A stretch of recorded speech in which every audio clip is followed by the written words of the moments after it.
श्री रामचंद्र भगवान की जय। श्री रामायण मैया की जय। भयो निषाद निषाद बसो देखत सचब तुरंग।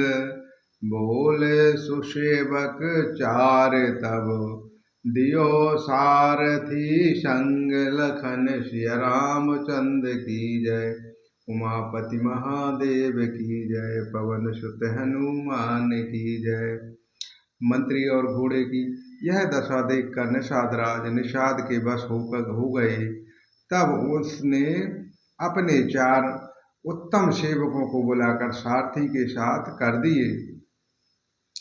ग्रह सारथ फिर पहुँचाई।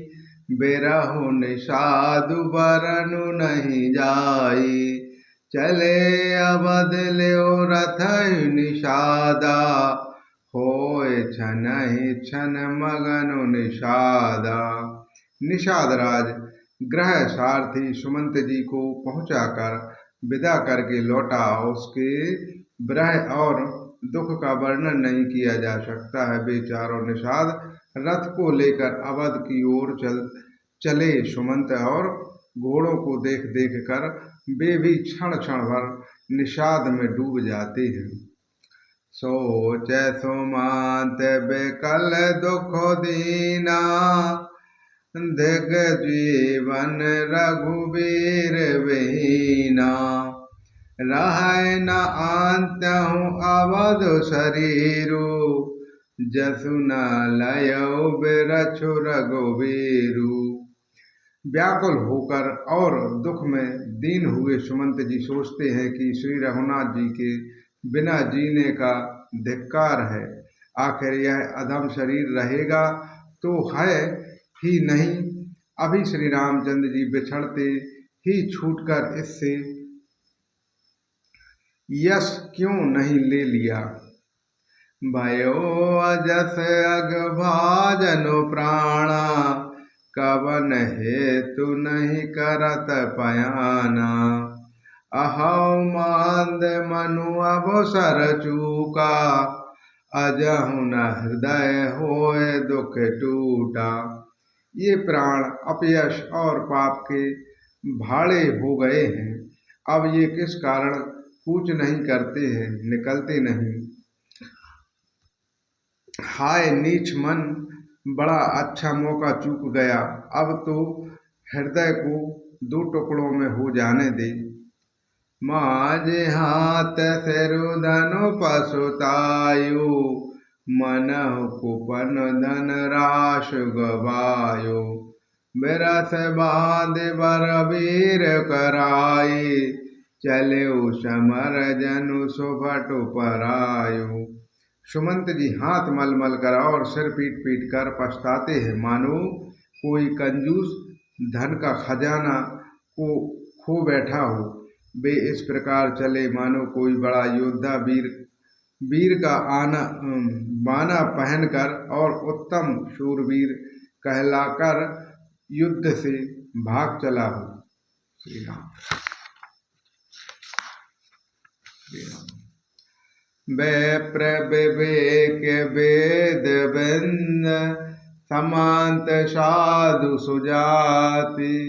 जिमि धोके मधुपान कर। सचिव सोत तहि बात। लखन सिया रामचंद्र की जय। उमापति महादेव की जय। पवन सुत हनुमान की जय। जैसे कोई विवेकशील वेद का ज्ञाता साधु सम्मत आचरणों वाला और उत्तम जाति का कुलीन ब्राह्मण धोखे से मदरा पी ले और पीछे पछतावे, इसी प्रकार मंत्री सुमंत सोच कर पछता रहे। जैमे कुलीन ते साधु सयाने। पति देवता करम मनुबानी। रहो करम बस परिहरि नाहु। सचिव हृदय तिमि दारुद दाहु। जैसे किसी उत्तम कुल वाली साधुत्व भाव की समझदार और मन वचन कर्म से पति को ही देवता मानने वाली पतिव्रता स्त्री को भाग्यवश पति को छोड़कर पति से अलग रहना पड़े, उस समय उसके हृदय में कैसे भयानक संताप होता है, वैसे ही मंत्री के हृदय में हो रहा है। लोचन सजल डेट भई थोड़ी, सुनय न श्रवण विकल मति भोरी। सूख है अधर लगे मोहलाटी, ज्यों न जाए और अवध कपाटी। नेत्रों में जल भरा है, दृष्टि मंद हो गई है, कानों से सुनाई नहीं पड़ता, व्याकुल हुई बुद्धि बेठिकाने हो रही है, ओंठ सूख रहे हैं, मुंह में लाठी लग गई है, किंतु ये सब मृत्यु के लक्षण हो जाने पर भी प्राण नहीं निकलते हैं, क्योंकि हृदय अवध अधिरूपी किवाड़ लगे हैं, अर्थात 14 वर्ष बीत जाने पर भगवान फिर मिलेंगे, यही आशा रुकावट डाल रही है। बेबेरन भयउ न जायो निहारी, मार से मनहु पिता महतारी। हानि गलानि विपुल मनु व्यापी, जद जमपुर पांथ सोच जिमि पापी। सुमंत जी के मुख का रंग बदल गया है, जो देखा नहीं जाता ऐसा मालूम होता है, मानो इन्होंने माता पिता को मार डाला हो। उनके मन में राम वियोग रूपी हानि की महान ग्लानि पीड़ा छा रही है, जैसे कोई पापी मनुष्य नरक को जाता हुआ रास्ते में सोच कर रहा हो। बचनु न आव हृदय पछुताई, अवध कार्य में देखब जाई। राम रहते रत देखहि जोई, सकुच है मोह बिलोकत सोही। मुँह में वचन नहीं निकलते, हृदय पछताते हैं कि मैं अयोध्या जाकर क्या देखूंगा। श्री रामचंद्र जी शून्य रथ को जो भी देखेगा वह मुझे देखने पर संकोच करेगा, अर्थात मेरा मुँह नहीं देखना चाहेगा। धाय पोछहि मोह जब, बिकल नगर नर नारी।